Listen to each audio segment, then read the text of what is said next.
ಇದೆಲ್ಲದರ ನಡುವೆ ನಮ್ಮ ಕರ್ನಾಟಕದ ಹೆಮ್ಮೆ ಹಿಂದೂಸ್ತಾನ್ ಏರೋನಾಟಿಕ್ಸ್ ಲಿಮಿಟೆಡ್ ಅರ್ಥಾತ್ HAL ಅನ್ನ ಆಂಧ್ರ ಪ್ರದೇಶಕ್ಕೆ ಶಿಫ್ಟ್ ಮಾಡೋ ವಿಚಾರ ಸಂಚಲನ ಎಬ್ಬಿಸಿದೆ. ರಾಜ್ಯದ ಸಚಿವರು ಈ ವಿಚಾರವಾಗಿ ಪ್ರತಿಕ್ರಿಯೆಯನ್ನು ನೀಡಿದ್ದಾರೆ. ಅಂಥ ಪ್ರಮೇಯತೆ ಯಾಕೆ ಬಂತು ಅಥವಾ ಅಂಥ ಮಾತುಗಳು ಈಗ ಯಾಕೆ ಕೇಳಿ ಬರ್ತಾ ಇದೆ? ಬನ್ನಿ ರಿಪೋರ್ಟ್ ಅಲ್ಲಿ ನೋಡ್ಕೊಂಬೋಣ. ಆಂಧ್ರಕ್ಕೆ ಶಿಫ್ಟ್ ಆಗುತ್ತಾ ಕರ್ನಾಟಕದ ಹೆಮ್ಮೆಯ HAL ಬಿಟ್ಕೊಡೋ ಮಾತೇ ಇಲ್ಲ ಅಂದ್ರು DK. HAL ಭಾರತದ ಹೆಮ್ಮೆ, ಕರ್ನಾಟಕಕ್ಕೆ ಜಾಗತಿಕ ಮಟ್ಟದಲ್ಲಿ ಹೆಸರು ತಂದುಕೊಟ್ಟ ಸಂಸ್ಥೆ. ಭಾರತ ರಕ್ಷಣಾ ಸ್ವಾವಲಂಬನೆ ಸಾಧಿಸುವಲ್ಲಿ ಮಹತ್ವದ ಪಾತ್ರ ವಹಿಸಿರುವ ಸಂಸ್ಥೆ. ಅದೆಷ್ಟೋ ವಿಜ್ಞಾನಿಗಳಿಗೆ ಪ್ರಯೋಗಶಾಲೆಯಾಗಿದ್ದು ಇದೇ HAL.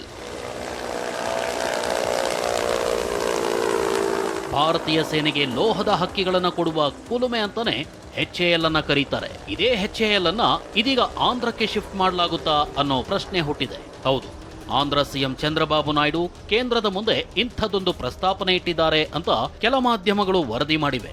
ಆಂಧ್ರ ಪ್ರದೇಶದ ಲೇಪಾಕ್ಷಿ ಮತ್ತು ಮಡಕ್ಷಿರಾದ ಬಳಿ HAL ಸಂಸ್ಥೆಗೆ 10,000 ಎಕರೆ ಕೊಡೋದಾಗಿ ಹೇಳಿದ್ದಾರೆ ಅಂತ ವರದಿ ಮಾಡಲಾಗಿದೆ.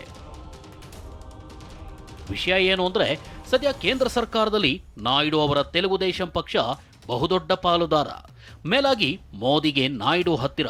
ಹೀಗಾಗಿ ಕನ್ನಡ ನಾಡಿನ ಹಿರಿಮೆ ಆಗಿರೋ HAL ಅನ್ನ ಆಂಧ್ರಕ್ಕೆ ಶಿಫ್ಟ್ ಮಾಡ್ತಾರಾ ಅನ್ನೋ ಚರ್ಚೆನೂ ನಡೀತಿದೆ. ಆದರೆ ಈ ಬಗ್ಗೆ ಟ್ವೀಟ್ ಮೂಲಕ ಪ್ರತಿಕ್ರಿಯೆ ನೀಡಿರೋ DCM DK, ಕರ್ನಾಟಕ HAL ಅನ್ನ ಬೆಂಗಳೂರಿನಿಂದ ಹೊರಗೆ ಸ್ಥಳಾಂತರಿಸಲು ಬಿಡೋದಿಲ್ಲ ಅಂದಿದ್ದಾರೆ. ಅವರು ಚಂದ್ರಬಾಬು ನಾಯ್ಡು ಅವರು ಪೊಲಿಟಿಕಲಿ ಅವ್ರು ಏನ್ ಕೇಳ್ಕೊಳ್ತಾರೋ ಅದಕ್ಕೆ ನಾನು ಅದಕ್ಕೆ we don't want to interfere. ಅವ್ರು ಹೊಸದಾಗಿ ಏನ್ ಬೇಕಾದ್ರೂ ಮಾಡಿಸ್ಕೊಳ್ಳಿ, ನಮ್ದೇನು ಅಭ್ಯಂತರ ಇಲ್ಲ. We don't want to involve with ಬೇರೆ ಪಕ್ಕದ ರಾಜ್ಯಕ್ಕೆ ಏನೋ ಆಗ್ಬಾರ್ದು ಅಂತ ಹೇಳಿ ನಮ್ಗೇನು ಆಸೆ ಏನಿಲ್ಲ. ನಮ್ಗೇನು ಅದಕ್ಕೆ ಅಡಚಣೆ ಮಾಡೋದಿಲ್ಲ.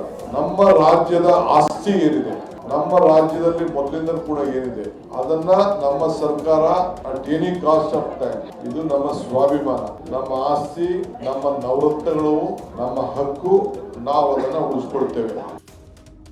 ಇನ್ನು ಬೃಹತ್ ಕೈಗಾರಿಕೆ ಸಚಿವ MB ಪಾಟೀಲ್ ಕೂಡ HAL ಅನ್ನ ಸ್ಥಳಾಂತರಿಸೋದು ಸ್ವೀಕಾರಾರ್ಹವಲ್ಲ ಅಂದಿದ್ದಾರೆ.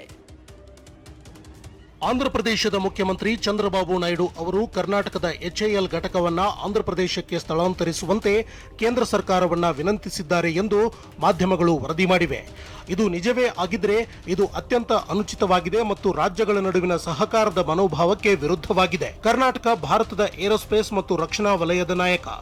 ರಾಷ್ಟ್ರೀಯ ರಕ್ಷಣಾ ಉತ್ಪಾದನೆಗೆ 65% ಕೊಡುಗೆ ನೀಡುತ್ತದೆ ಮತ್ತು ಏರೋಸ್ಪೇಸ್ ವ್ಯವಸ್ಥೆಯ ಬಲದಲ್ಲಿ ಜಾಗತಿಕವಾಗಿ 3ನೇ ಸ್ಥಾನದಲ್ಲಿದೆ. ಈ ಮಹತ್ವದ ಕೊಡುಗೆಯ ಹೊರತಾಗಿಯೂ 2022-23ರಲ್ಲಿ ಡಿಫೆನ್ಸ್ ಕಾರಿಡಾರ್ ಅನ್ನು ಉತ್ತರ ಪ್ರದೇಶ ಮತ್ತು ತಮಿಳುನಾಡಿಗೆ ನೀಡಲಾಗಿದೆ.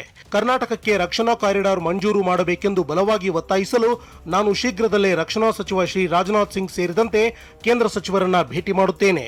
ಅದು ನಮ್ಮ ನ್ಯಾಯಯುತವಾದ ಹಕ್ಕು. ಸದ್ಯ ಸಚಿವರು HAL ಅನ್ನ ಬಿಟ್ಕೊಡಲ್ಲ ಅಂದಿದ್ದಾರೆ. ಹೀಗಾಗಿ ನಾಯ್ಡು ಅವರು ಕೇಂದ್ರಕ್ಕೆ ಮನವಿ ಮಾಡಿದ್ದಾರಾ ಇಲ್ವಾ ಅನ್ನೋದನ್ನ ಸ್ಪಷ್ಟಪಡಿಸಬೇಕಿದೆ. ಇದಕ್ಕೆ ರಾಜ್ಯ ಬಿಜೆಪಿ ಸಂಸದರ ಉತ್ತರ ಏನಿರುತ್ತೆ ಕಾದು ನೋಡಬೇಕಿದೆ. Bureau report, TV9.